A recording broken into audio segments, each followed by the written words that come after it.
I'd like to welcome everyone to another presentation jointly sponsored by the Bill Holm Center of the Burke Museum and Friends of Native Art. I'm Bob Moore. I'm the president of FONA, as we like to call it. And in addition to these joint presentations with the Bill Holm Center, we do a fair amount of other things, visits to museums, native cultural sites, and so forth. If you are interested in finding out more about FONA and perhaps participating, if you're in the Puget Sound area or close enough to the Puget Sound area to travel to do things with us, we have an email address, FONA Seattle, FONA Seattle @gmail.com that you can write to get more information. Before we get to tonight's presentation, I'd like to remind everyone that wherever we are in North America, we are on Indigenous land. And in particular, those of us in the Puget Sound region are on the traditional lands of the Coast Salish people. We're very pleased tonight to have as our speaker Karen Duffek from the Museum of Anthropology at the University of British Columbia. And I will turn the virtual podium over to Bridget Johnson now, who will give Karen the introduction she deserves. Thank you so much, Bob. Hello, everyone. Welcome to another one of our virtual joint events with the Bill Holm Center and the Friends of Native Art. I'm very honored to introduce our speaker tonight, Karen Duffek. Karen is the curator of contemporary visual arts and Pacific Northwest at the Museum of Anthropology at the University of British Columbia. Karen is committed to supporting the activation of Northwest Coast Indigenous collections inside and outside the museum in her research, exhibitions, and publications. They explore the relationships between historical and contemporary art practices, museum collections, communities, and art markets. Karen's curated a number of exhibitions, which include In a Different Light, reflecting on Northwest Coast art, that she curated with Bill McClellan and Jordan Wilson, that's currently on view at the Museum of Anthropology until 2024, as well as a Lawrence Paul Yaquelpton, Unceded Territories, that was curated with Tanya Willard in 2016. In addition to the book that she'll be discussing tonight, Where the Power Is, her publications include The Transforming Image, Painted Arts of the Northwest Coast First Nations, again with Bill McClellan from 2000, and Bill Reed and Beyond, expanding on modern Native art, that was edited with Charlotte Townsend Galt. So without further ado, I'd like to introduce Karen Duffek. Thanks so much. I'm really pleased to be able to speak to you tonight. And my big challenge will be that I wanted to show you so many things that I might only get halfway through my PowerPoint, but we'll see how it goes. I myself am speaking from the territories of the Squamish, Tsleil-Waututh, and Musqueam First Nations. And I've had the very great pleasure and honor of growing up on these lands my whole life. And the Museum of Anthropology as well, where I work, is located on the territories of the Musqueam First Nation, and we work very closely together. The Musqueam have been exceedingly generous throughout the history of the museum in working with us and guiding us to new ways of working. So today I'll be really focusing on some selected elements of this new book, Where the Power Is, that just came out last fall. And I think it's available in your neck of the woods next month or something like that. And what I called my presentation today, Unforeseen Potential, I took that little couple of words, unforeseen potential, from Raymond Boisjoli, who is one of the over 80 Indigenous contributors to this book, who responds to a number of historical objects and belongings of the Northwest Coast.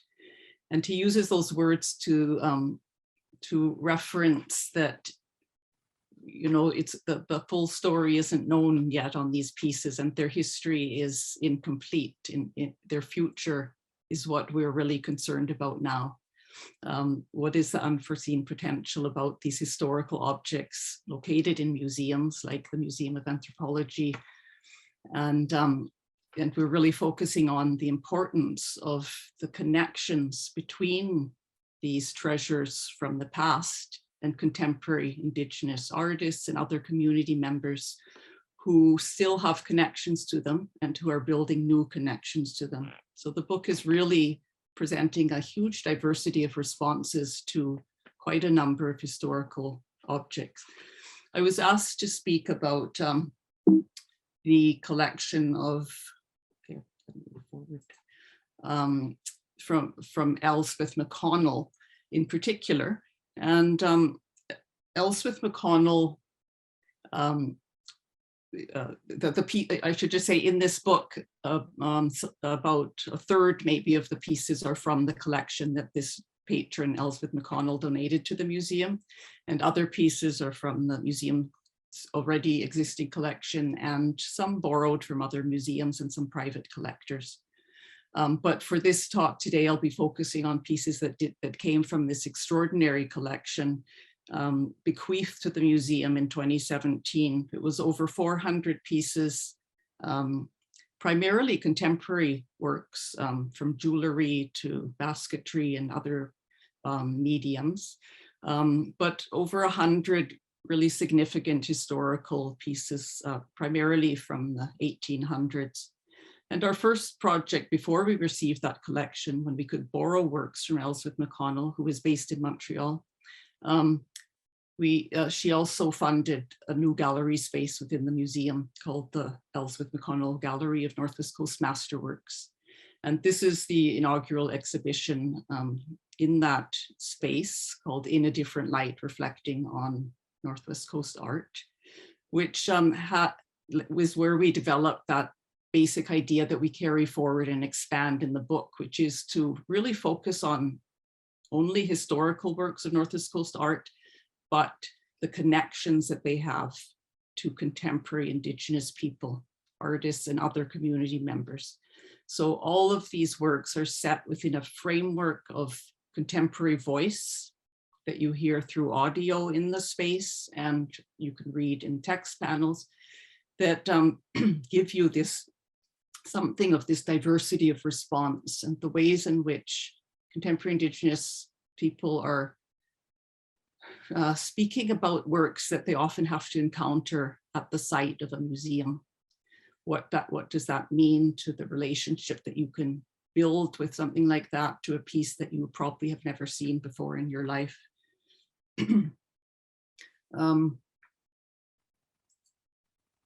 Here's a picture of Ellsworth McConnell.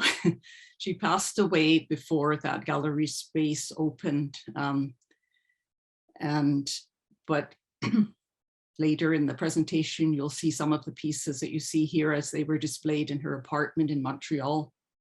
She only visited the Northwest Coast once in her life. And at that time, she fell in love with totem poles, and later then began to collect Northwest Coast art. And she was really driven in her collecting, and really was a supporter of serious research into the art. She herself was a critic of anything that she could read about it. We also received her library, and it's really fascinating to look through some of those books and all her scribbles and exclamation marks. She was a very feisty woman.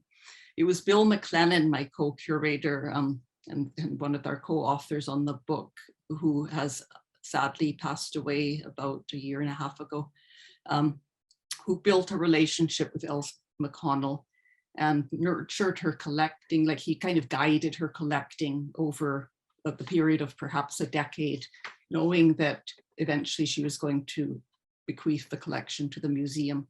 And the reason she was interested in the Museum of Anthropology right across the whole country was that she very much appreciated the work that we are so committed to in terms of working with community and creating access as a real priority in the museum, just like the Burke does as well, creating access for artists and other community members whose heritage those objects and belongings are. And she supported that very much. Just before she passed away, she was so excited to receive some of the tape recordings from the artists and people that we worked with, responding to some of the pieces we had borrowed from her. So she was a supporter in many ways.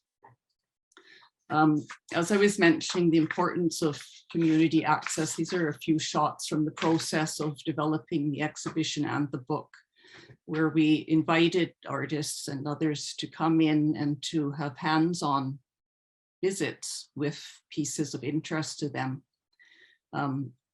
So many younger generation artists who are still very much in the process of learning and are putting a lot of energy and effort into visiting museum collections and using online resources and everything that they can get their hands on to connect with these pieces and learn about them, because these collections, as we know, are like teachers. These are ancestor teachers who are like libraries for these artists. You know, these objects are such a source of knowledge, and to be able to actually hold a piece and to feel it and to understand the dimensions and the weight and the thickness and the other elements of it is really something that's essential for many artists, as opposed to only using the two-dimensional photograph that is often more accessible. I should just also say that one of the things about the collection coming to the museum is that it was, like many collections and many publications, etc., very focused on the central and northern Northwest coast. And of course, you know, that, you know, most of the First Nations, you know, the bulk are from the center and the north. But this is the one southern piece from Ellsworth McConnell's collection that we received. And it's a pretty spectacular piece that artists and community members from up and down the coast really wanted to claim as theirs, but people had to agree it was probably from the south. And it's a mountain goat horn spoon that is typical in the way the bowl of the spoon is made, but so extraordinary in the carving of the probably wolf figure on the end, and then the bend of the head, you know, pointing inwards, as opposed to the usual kind of way the handle of a spoon flares outward. The figure, the wolf with its ribs showing, you know, you see similar kind of imagery on southern spindle whorls and some bowls and other carved pieces, and often, you know, alludes to this being some sort of a spirit being, or a being that has the ability to cross realms of existence, supernatural realms. This is a spoon that had traveled widely, like many of the pieces that we'll be looking at. I mean, globally, once it left the community, it ended up eventually in Scotland in a private collection, until it made its way back again to the kind of art market and where Ellsworth McConnell acquired it. This is a beautiful little bowl that we affectionately came to name the wheelbarrow dish. That again, you know, artists who looked at it were debating about where it might have come from, but there was general consensus that it probably comes from the Quatsino area of the Kwakwaka'wakw people. It has, I mean, it's carved, you know, it represents a carved bentwood dish with this very, very fine fluting on it. Just really, it's really thin, really incredibly made. And then the figure, the main figure who is kind of holding on to the dish, and there seems to be a slave figure beneath it. But the main figure, you know, the face is so unusual. So different community commentators thought it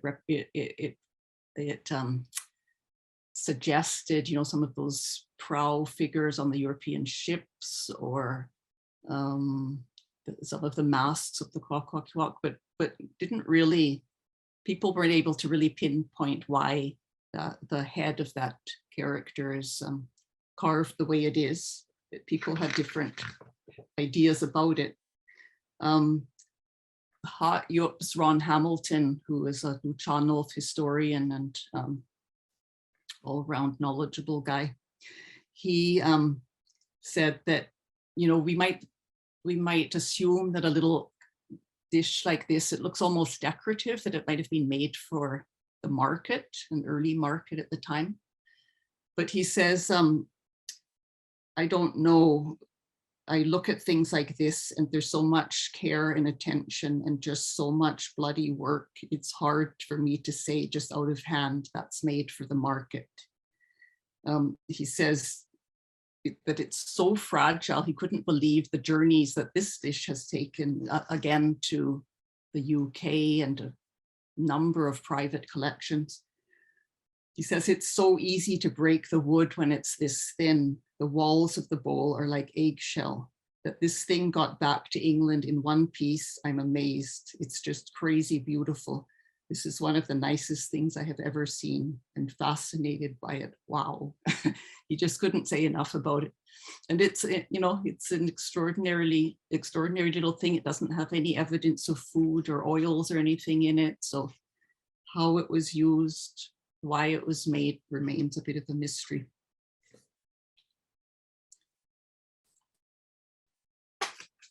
Again, from the Central Coast, this is one of the later pieces that Ellsworth acquired from an auction in Vancouver. And, you know, it's this incredible chair, heel-took chair, European style, like Regency furniture, you know, made just before the turn of the century, probably. We're guessing, thinking like 1880 to 1900. And it's just fully carved. The entire thing is fully carved, and we attribute it to Chief Robert Bell, who was a Hiltsuk chief and artist working from again, he was born in 1859, around there, so working until the early 1900s. He ran a general store in the area, and was a Christian and was an artist and a high-ranking chief. I'll show a few other examples of his work, but Ian Reid, who's a Hiltsuk contemporary artist, says about the chair that it's like a living being.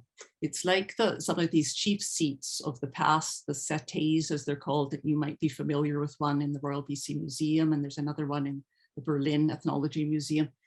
That is, you know, it's like a big kind of bench with a back and arms that sits on the floor, and it would have been a very regal seat for a high-ranking person. And this is a modern version, of course, because it's kind of an adaptation of a European chair. But let me move to another shot. Oh, I should just say that shown here are Casey Hall is a contemporary Hiltsuk graffiti artist. And his grandmother, Irene Brown, is a descendant of Chief Robert Bell. And so she sat on this chair at the museum with much pleasure. But it's still very sturdy. So you can see the seat of the chair. Bill and I thought, you know, you would have to lower yourself onto this toothy monster, would take a bit of bravery, perhaps. But it looks like some sort of a sculpin, or, you know, a horned sea creature of some kind, and you can see the teeth right along the front edge of the chair. And then the front legs of the chair have been interpreted, like by Ian Reid, as a sea raven, like this toothy raven facing downwards. some of the struts across the sides, it seem to be, one of them's like a bear holding onto an eel or something like that.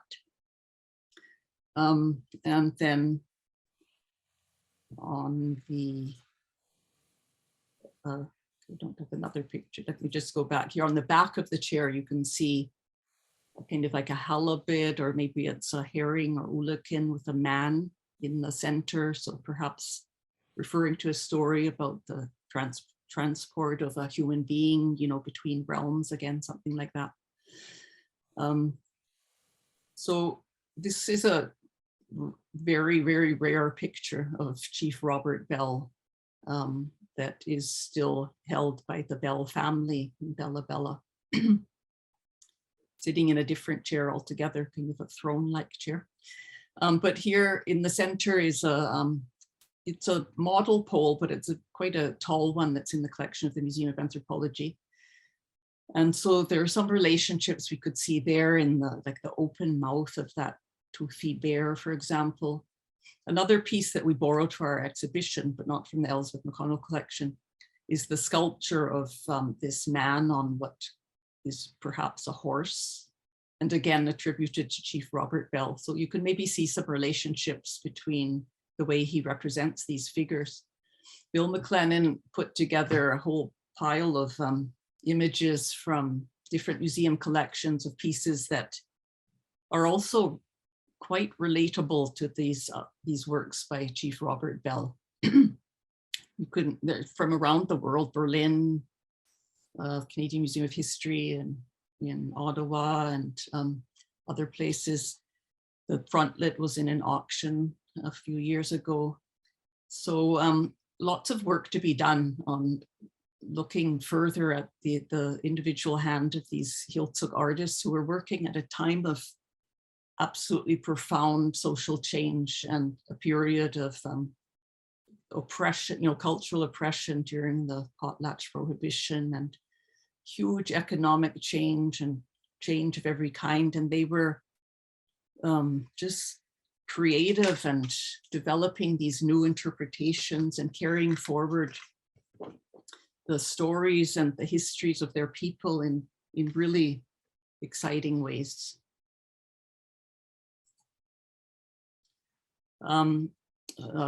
This is a piece, a Kwakwaka'wakw headdress. It was owned and used within Kwakwaka'wakw families, but perhaps made by a Heiltsuk artist. Really, again, such a fine piece that, the pigmentation on it is really extraordinary. You can see the main creature, bird form, a raven with quite human-like features, with those heavy eyebrows and almost like lips lining the beak. And above the raven face is are little human faces, very expressive ones. Let me see, the abalone shell pieces, like many that you see inlaid in frontlets and masks, have holes in them. And I know that Bill McLennan had often thought that they maybe were repurposed from being sewn on button blankets and would carry that history with them.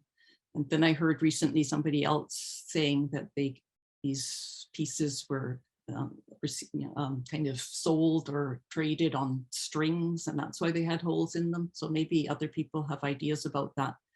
But it's in Corinne Hunt, who's a Kwakwaka'wakw artist, had some really interesting commentaries on this frontlet. She's looking at it there in the storage area of the Museum of Anthropology. And she says that, she really appreciated the opportunity to hold this piece and to look at it really closely. But she said, and that it's a great thing that the collector would have bought it and intended it for it to return back to British Columbia, so it could be closer to the originating communities. But she says, the question is, did we miss it? I don't think so, she says. We still have headpieces, we still dance. We had a potlatch with 14 frontlets out there. the mask still exists, but if it didn't exist, there would be another mask that exists, and that one would be new. So she was saying, you know, we still have wood, we still have artists. And so from her perspective, it was more important to the continuity of what this kind of an object represents is what is the most important thing to preserve. Another frontlet, another heel-took frontlet, probably. And this one has, you know, it's so bright with its Reckitt's blue pigment, the blue areas that were painted on with a wet paint brush dipped in Reckitt's bluing, like laundry bluing, gave it this amazing color. And then like William Wasden, a Kwok artist who had a look at this piece, he said he felt that the red, the bright red, was an overpainting that he felt was kind of slopped on a bit too heavily and kind of covered some of the blue areas. But the bird has a whale figure on the top. So you see it's represented as primarily a head, but it has probably the tail flukes that you can see at the top of the head, and then little pectoral fins painted on the side. And underneath the beak of the bird is a grizzly bear with human faces in the paws. You can see that. Probably referencing the history and privileges of the family. These kinds of frontlets traveled widely in around the coast before they entered the art market, and all of that history of passing through collectors' hands and so on. So the idea of frontlets, which seem to come, I think, from maybe Tsimshian territory from the north, but all of the First Nations of the Northwest Coast create frontlets and have used frontlets for many years. And so you sometimes see like the heel-took frontlets passing into other communities and becoming part of the treasures of the families there.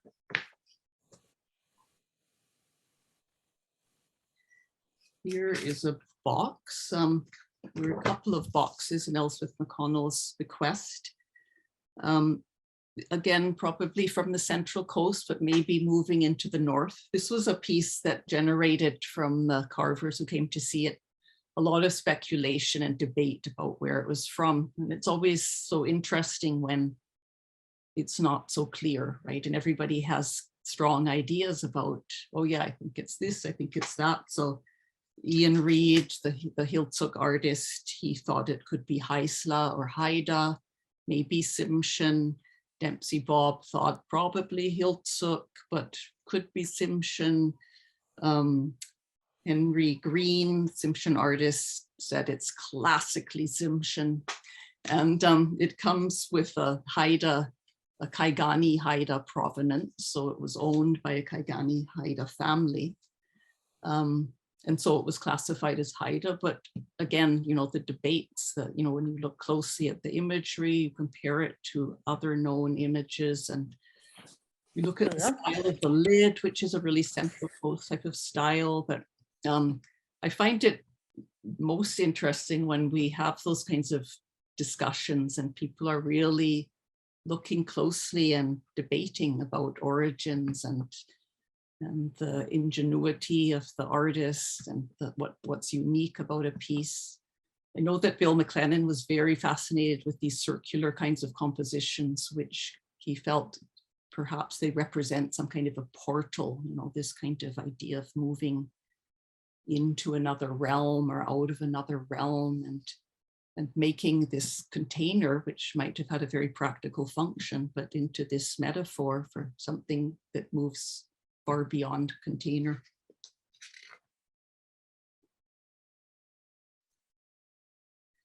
Speaking of containers, here's another lovely little grease bowl attributed to the Tsimshian. And Hayup's Ron Hamilton, Luciano historian and artist. He was showing here the picture of him holding the little dish, how he sees these. So that at the back of the, like here in the picture of the dish itself, you see what we would consider the front of the dish, which represents a face of some kind. But he's looking at the back of the dish in that photo where he's holding it. He's holding the dish upside down and showing how, in his view, the whole opening of the dish lined with those operculum shells looks like the gaping mouth of that unidentified creature that he thinks is represented on the back. So I love these kind of new ways of seeing pieces like that. This particular one has a stitch, like sewn closed fourth corner of the bentwood box, and the base is also sewn on with sinew. And let's see. We call it a dish.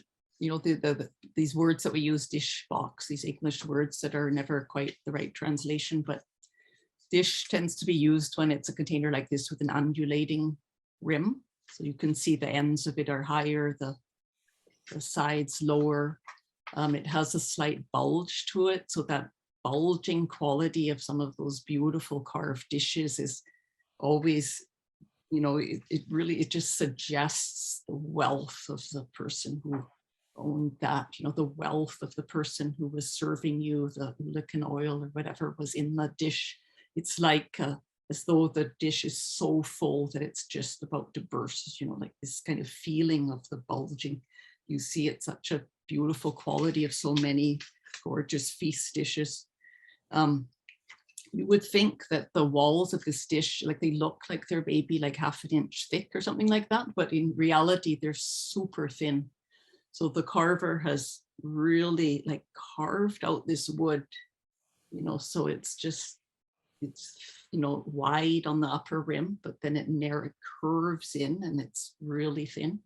So it's one of those things, again, that artists, you know, to feel that piece, to hold it, to be able to understand the dimensions of it that are absolutely not evident if you look at a picture. It's so important. Raven rattle. So the raven rattle, which all of you are probably very familiar with, this was one is just one that she had in her collection. And some artists call it the ultimate test of a carver. And this one certainly is thinned, you know, wherever it could possibly be thinned. Many of the community members who commented on it talked about the kind of, with the importance of the hardwood, the importance of the carver thinning out a rattle to such an extent that the sound of it is so much improved, you know, so the hardness of the wood, the thinness of the carving is what helps to give the sound quality that you really need. So like all other raven rattles, this one is the two halves of the rattle come together under the wing and extend along the handle. And the wrapping of the handle looks like it's still the old original wrapping.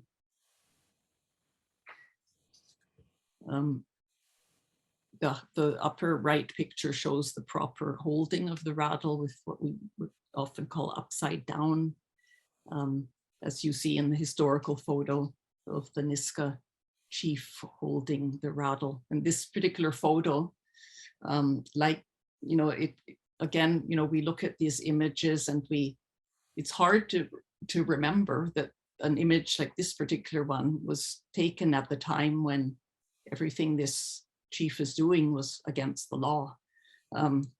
So the anti-potlatch legislation, you know, the conducting of potlatch and other ceremonies, wearing regalia for the purpose of ceremony against the law in Canada during that period, 1885 to 1951. And yet people persevered. So here's a Iska chief who is showing his wealth and his history, the rattle being among those belongings. Another rattle is a Tsimshian or Gitxsan rattle. Again, the commentaries from the community members who visited with this piece had much to do with the wood, the thinness, the hardness, the importance of the sound, because the shaking of that kind of rattle is what calls the ancestors, or what calls the spirits within the ceremony.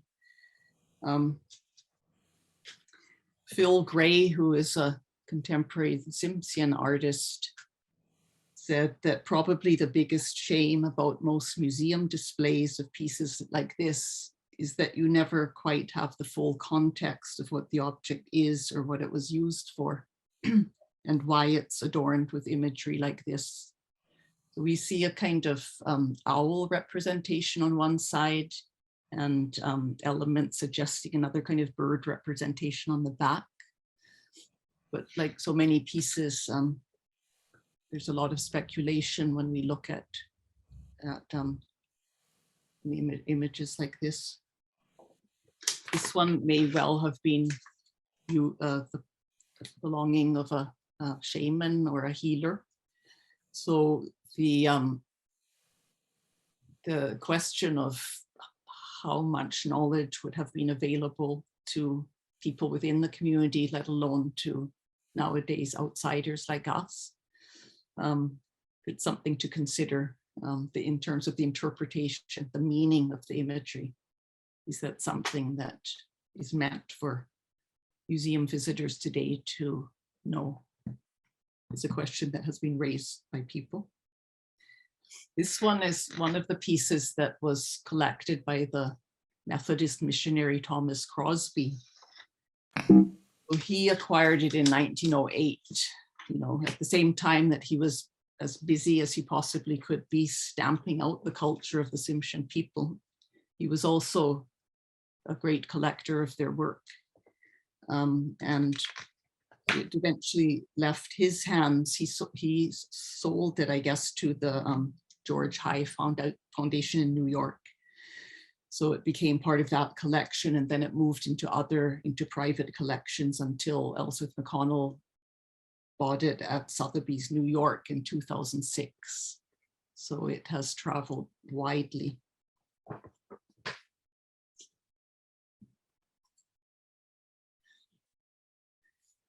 This is a mask where the Gitxsan carver Yaya Haidt said, somebody with good experience and sharp knives made this back in the day.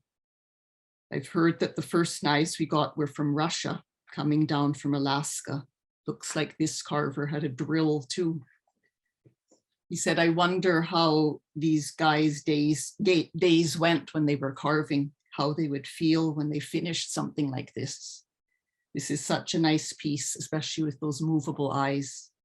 I'd say that this was a major piece in somebody's career, he said. So you can see here's Yaya Haidt having a really close look at the way in which those eyes were constructed and the movable beak as well. Like many masks in collections, this one is missing whatever rigging and maybe cloth head covering it would have had. Those things rarely make it into the global circulation of artworks.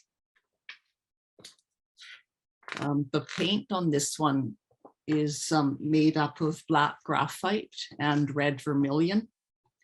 So just to go back again to this picture, it probably would have had quite an impact in the firelight with that really bright red vermilion and the glint of the graphite, which is mainly in the eye sockets. This piece was, in part of its collecting history, it was acquired by one of the surrealist artists in New York and appreciated by that person, a Brazilian sculptor, Maria Martins. So she joined the surrealists in New York in the 1940s, and they of course were quite avid collectors of Northwest Coast art, on which they projected their own interpretations.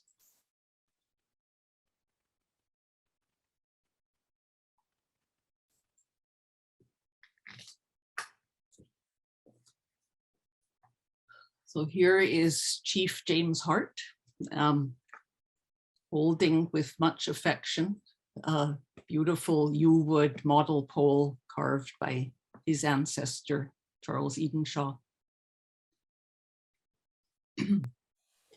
So as he said, I'm blessed and honored to sit here and study and talk about a yew wood pole by my own grandfather, Charles Edenshaw.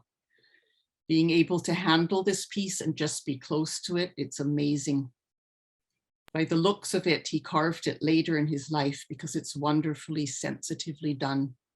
It looks like a pretty darn good chunk of yew wood too. There's hardly any knots in it. So here's a few detail views of it. So Jim interpreted as at the top, you see one of the bear cubs from the bear mother story.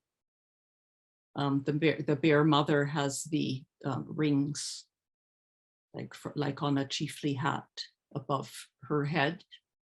And then the bear mother in the middle picture has her paws on the other bear cub.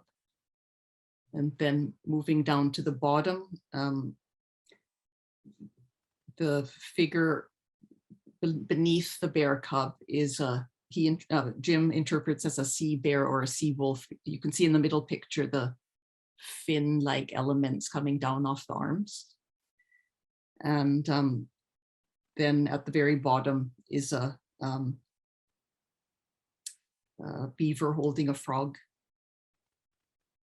So it's a little bit disjointed, these images, but you can see those figures, I think. So like, of course, you know, the large scale monumental poles, these masterfully carved model versions, you know, they could have functioned almost on any proportion, and they, you know, they still documented the histories and the origins and lands and ways of being of the Haida people. Jim pointed out that the bottom figure was one of Charles Edenshaw's own crests. So again, this piece made in a time of absolutely profound change around 1890, when Charles Edenshaw was carving and carving and carving and creating interpretations and renditions of the stories that he seemed to want to document, knowing that this massive change was happening to the Haida people. This piece, it seems as though it might have been purchased by a person in the family that owned it for 100 years, an American family. So this businessman, he was taking a steamship trip up the coast, and in the 1890s, he acquired this piece on that trip up to Alaska. And then it circulated among different family members in the States for 100 years. And as Jim said, like, he's amazed at the good care the family took of this piece during that time before they finally sold it and Ellsworth McConnell purchased it. Another Charles Edenshaw pieces, of course, he's so renowned for his jewelry, and there's these two bracelets. The one on the left is said to represent the shark mother crest. So you see the face at the front, and in the digital scans that Bill McClellan did, that same bracelet is represented at the top. So you can see it as though it's flat with the face of the shark mother at the center, and then the body wrapping along either side, and the tail flukes at the ends where the bracelet would join at the clasp. And the other bracelet on the right represents an episode in the oral narratives of the raven with the broken beak. So that's what you see represented there, that kind of beak-like element between the kind of claws of the raven. And the feathered body on that bracelet wraps around the bracelet and again reaches to the back where the clasp is. Bill McClellan, in his scans of these bracelets, he developed this quite simple but complicated technique of finding the right speed of rolling a bracelet along a scanner, and then working with Photoshop to kind of clean up the image from kind of what is kind of a ragged image and making it look smooth. And so in Charles Edenshaw's time, he carved his silver bracelets in the round, not like artists today who most often carve in the flat. So they're carving a flat piece of silver and then they bend it into bracelet form. Edenshaw and his peers carved in the round. And so many of the contemporary jewelry makers on the coast are astonished by that and how they could do that and how they could do such a phenomenal job. So when we look at these digital scans that Bill made, the other two bracelets represent other dogfish bracelets in private collections. It's just the top one here that is the same. It's the first time that anybody would see that particular bracelet in the flat form because it never existed in that way. Robert Davidson, the Haida artist, said, "I wish I knew his technique, like how he transferred the design from one side to the other. He had a real command of positive and negative spaces. And sometimes when you look at it for an untrained eye, the negative could look positive." But what he was saying about the, to be able to create this amazing balance from side to side when you're carving in the round was much appreciated by Robert Davidson. The number of Argillite pieces in the collection, I wanted to mainly highlight these two figures. I can find them. So this was one of a woman and child. The detail, incredible. And you see that on some of these beautiful individual figures of men and women. This particular one, if you notice the carving of the hair at the back, the collar, the details of the kind of Victorian dress, the child and what the child is wearing. Whether this represents a Haida woman or a European woman is hard to tell. The white face doesn't necessarily mean a white person. Sometimes these representations of women have a labret in the lower lip. This one has quite a pronounced lower lip, but you don't see a labret, so it's uncertain. But Michael Nicol Yagulanis was commenting on these figures and thought that, in his own family lineage, there was the marriage between the early seafarers and a Haida woman of his family. So it wasn't uncommon. It could have been a Haida woman who perhaps married one of the seafarers. We don't know. But he did say that the figures like this one and the next one, the sea captain, he said they're commentaries on what Haida were observing. These art-like carvings from the early 1800s were created long before Canada fell into its dark history. This was that brief moment when we first looked upon the other. There is no judgment in the artist's hand. So he's talking about that kind of equal relationship at that time among traders, adopting each other's technologies, exchanging things. One of the interesting things about the European clothing and the Haida and other Northwest Coast fascination with it, in the early diaries, like in the 1770s, 1780s, there's, these ship captains who write about the trade of their clothing for other goods. So there's these diaries where they're talking about jackets, trousers, and buttons among the most popular trade items for which the Haida would exchange furs, mountain goat wool weavings, in other words, like chilkat weavings, and carvings. So that would help you to understand how precious, how coveted these new goods were and how they would, be equal kind of representations of wealth adopted into the Haida culture. I love the little dog here. The details again on the sea captain are amazing. The hair, the jacket, the buttons, the shoes, the little dog.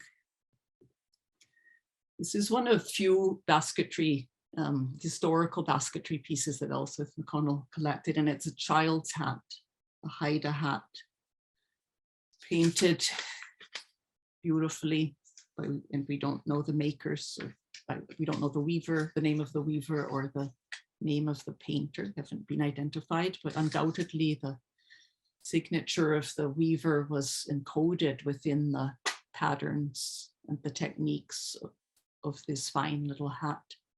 And the painter, there's a red kind of fully painted circle at the top that may have been the signature of that particular painter.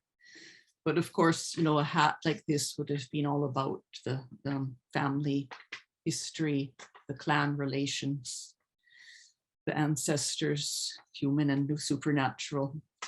And these hats as well always speak to the passing down from female relatives to younger relatives, the knowledge of weaving. This is Isabel Rorick, the renowned contemporary Haida weaver, who really enjoyed looking at this hat and admiring how, again, this piece created so early in the, when we date it to the between 1850 and 1900, and there isn't a single thing broken off that hat. It's still in absolutely perfect condition.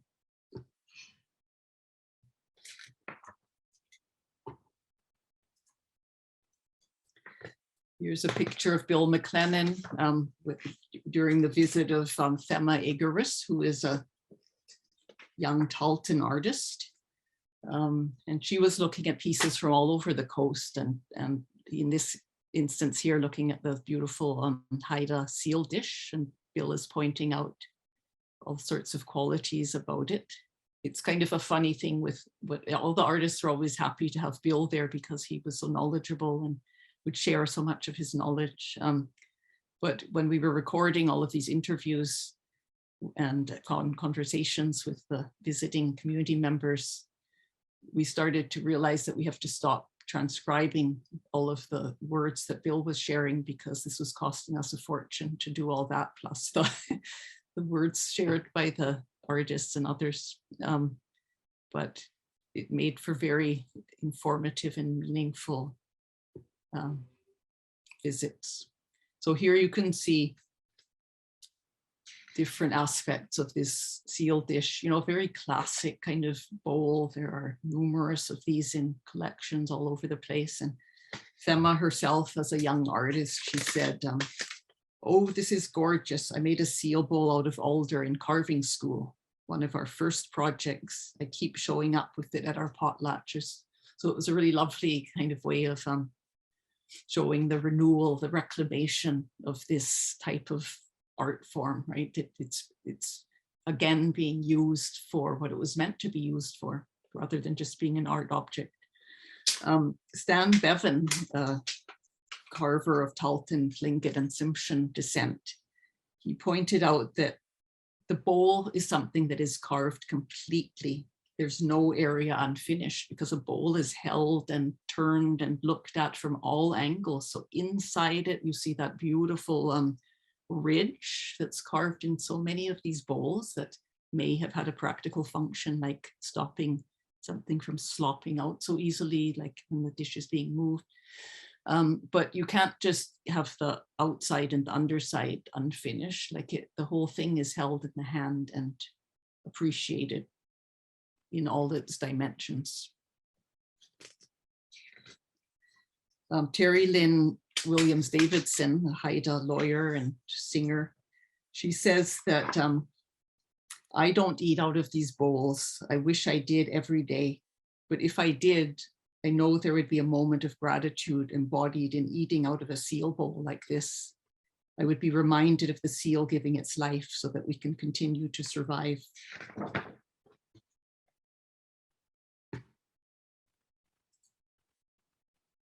Here's a visit of the students and instructors from the Frida Deasing School of Northwest Coast Art, which is a college located up in Terrace, BC.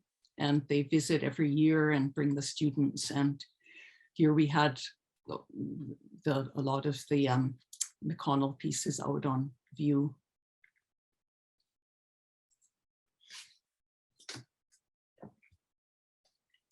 This is again, we call a dish, but it's a really actually big sized box in its size, but it has that undulating rim, a Haida dish, and the historical photos, it's actually from the 1960s, and it shows the same dish along with another one on a railing in a house in Skidegate, probably when they were being sold. This particular bowl looks like it has a separate piece along the rim at the top, but it's actually just carved to look like that. And you see represented on the sides of this bowl representations of killer whales. So I've put the ends together with the sides so that you could see at the front, the heads come together, and there's a human-like face at the, in between. There's a human-like face in the blowhole on the side. At the back, again, you see the tail flukes coming together with a face. And these long, skinny little red limbs coming out along the side.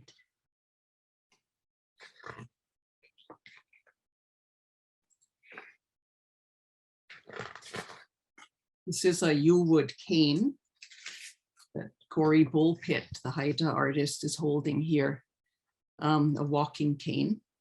And canes became so important. Like this one is dated to about 1880, but in the ensuing decades, canes were something that were carved and used in communities because they were a way that you could still represent your family histories and rights and crests in a way that wasn't against the law in a sense. So like the kinds of imagery that you might have put on a totem pole or shown on regalia, you could much more easily carry and in a way that wouldn't attract attention in the form of a walking cane.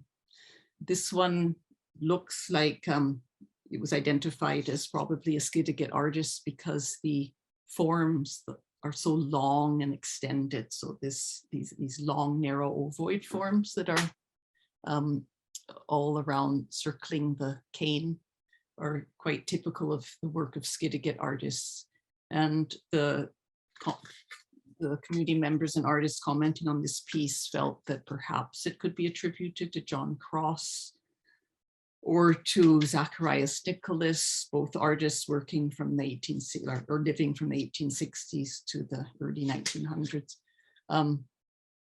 So there's, again, much comparison that can be done. You can see the human coming out of the mouth of the creature. Corey Bullpit interpreted as a person wearing the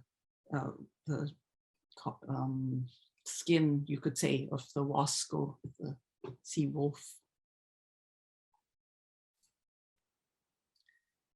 This is the only textile from Ellsworth McConnell. And when Bill reminded Ellsworth about it, because he wanted to borrow it for the exhibit, she said, button blanket? I don't have any button blankets. But sure enough, there it was in her storage. So she didn't even remember that she had it. And she said, I don't even like beavers. And this is a representation of a beaver in dentalium shell. So it's a very rare blanket of the older type where the dentalium shell was used as beads to create the image. And the dentalium shell just naturally has an opening on each end of this long, narrow shell, so could be used in an unmodified form as a bead. The small inset photo of the historical blanket is not the same blanket as the one we're looking at, but very similar in its representation. And you see in other historical photos examples and in museum collections of a very similar imagery. Dentalium shell was something that was traded widely up and down the coast, and everybody used it, but even as far down south as California, it was traded from there. But the biggest traders of it were the Nuu-chah-nulth on the west coast of Vancouver Island. This is a pommel from a dagger or a knife. So this carved, amazing, complex accumulation of metaphors, it almost seems. The little, it's got the main face, it's got the human whose feet stick out of the mouth of the main, what could be a bear. And the little feet with the abalone on the backs look like the teeth of the main creature, but the little man looks out the back with his arms twisted around. And then there's this little bear-like being sitting on top. And it seems like it has these almost like little wing-like appendages. So that's interesting to see. This piece is one that has been published and exhibited a lot, and it was in the Form and Freedom book. And Bill Reed, back in the day, he said, I have a feeling that these people looked at the world in a very different way than we do. They weren't bound by the silly feeling that it's impossible for two figures to occupy the same space at the same time. This is certainly an example of that understanding or that way of seeing. The greasiest dish in the collection, this incredible bentwood dish, very old piece. It could be older than what we say here. We say 1820 to 1840. It could be older than that. So it's just oozing the oils that it once held, that it once served. And it has this representation of a bear on the front, probably with operculum teeth.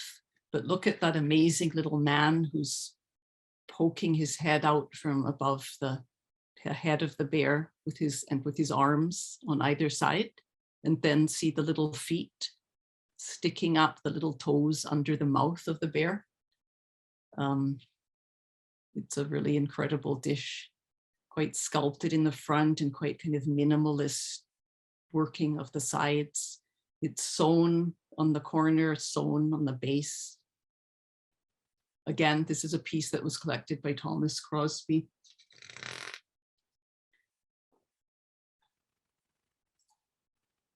A carved club in the shape of a sea lion. This is such a great example of the embellishment of a tool. Like, you know, you don't need to carve your club like this. You can use a stick of the right weight to bonk your fish or sea mammal on the head. And yet there's this incredible carving and embellishment of the tool that would help to connect it to the bigger picture of how the people in the community saw themselves in relation to the animal world, the respect for the creatures that were being hunted, the way in which this kind of carving would represent, again, your history and your responsibility as a person within that family to your history and to your family.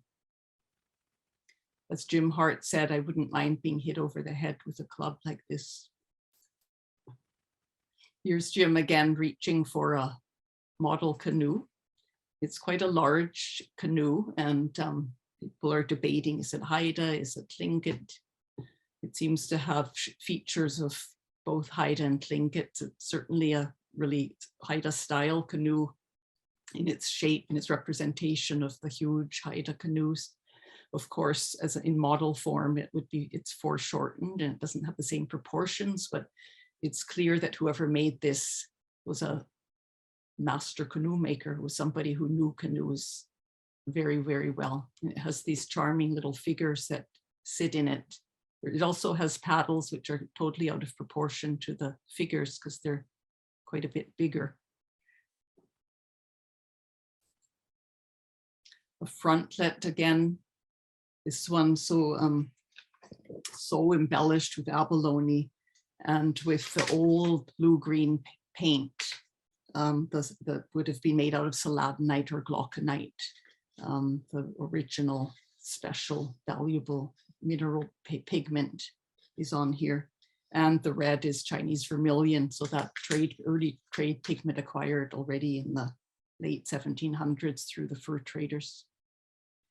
One of the commentators, Corey Bullpitt, was saying that until he actually was able to handle frontlets like this and understand how they curve to fit the forehead, he said he always carved it straight, and he said then it's kind of sitting in completely the wrong way. But to carve it, to know how a frontlet like this was meant to function, that it would be worn maybe for a long period of time, it needed to be really lightweight. It was super strong, made out of the hardwood, but also curved so that it could be worn properly and that the imagery would look in the right direction.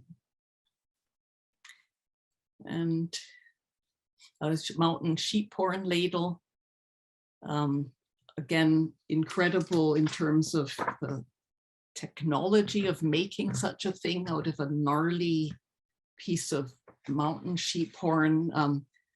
One of the Cory Bulpit, again, he was saying, I should try to mess with mountain goat horn sometime. I was with Fred Davis and he said it was the most miserable material he had ever worked with. So it's just so difficult to cut, to shape, to steam, to carve. Another little dish almost at the end here, another little grease dish. This one, see, in the shape of a raven with this lovely little frog coming out of the mouth, and just so filled with life, the way the wings come out of it. It's almost like a raven rattle in its inspiration. Again, looking at different aspects of it, in the bottom, the sides, and the top. Pipes, these are two examples of these pipes that are actually really big. I know we have everything in centimeters here, but like over 6 inches long. It's like a handful of pipe, and these are both lacking their stems, but carved out of walnut or hardwood. The one on the left, at least, if not the other one too, from the butt of the rifle of a rifle that's no longer functioning, and the metal components as well, often taken from the rifles. The hungry bird is what we named the little one. It's almost tempting to think, like, does it represent that craving for the tobacco of the smoker? And finally, the last piece, this Tlingit dagger. This was probably the most coveted and admired piece of the collection among all the artists and community members who came. Everybody wanted to claim it as coming from their people, from their territory. Everybody just loved to be able to handle it, to feel the weight of it, to admire the technology of making it, and wondering about that, like how these were made, the exquisite carving, the sheath that came with this from the collector, but we don't know if it actually was the sheath for this particular dagger, but it could have been, is in its own right an amazing piece and essential to the warrior who would have wanted to have that dagger very close at hand in a sheath like that. So here's the Frida Deasing students again, Sage Nowak, admiring the dagger and looking at the different aspects of it. So here we see, the wolf head and the back of it, the copper element that is fitted so carefully over, and then you can see that better on the back of the blade as well, this copper element that actually traveled up through the hilt. It's underneath the wrapping of the leather. The copper, which is said to have the smell of blood, might have been part of that aspect of these daggers. So I'll just end with what really is the future potential, the new generations that will be connecting to these amazing collections and learning from them, and maybe thinking about them in quite different ways than they have been thought of to date. So I'll just end there. Wonderful. Thank you so much, Karen. Small round of applause. But wow, what stunning images and pieces, beautiful works of art. Thank you so much for sharing. I'm getting a mind blown in the chat. And yes, everyone's saying how amazing.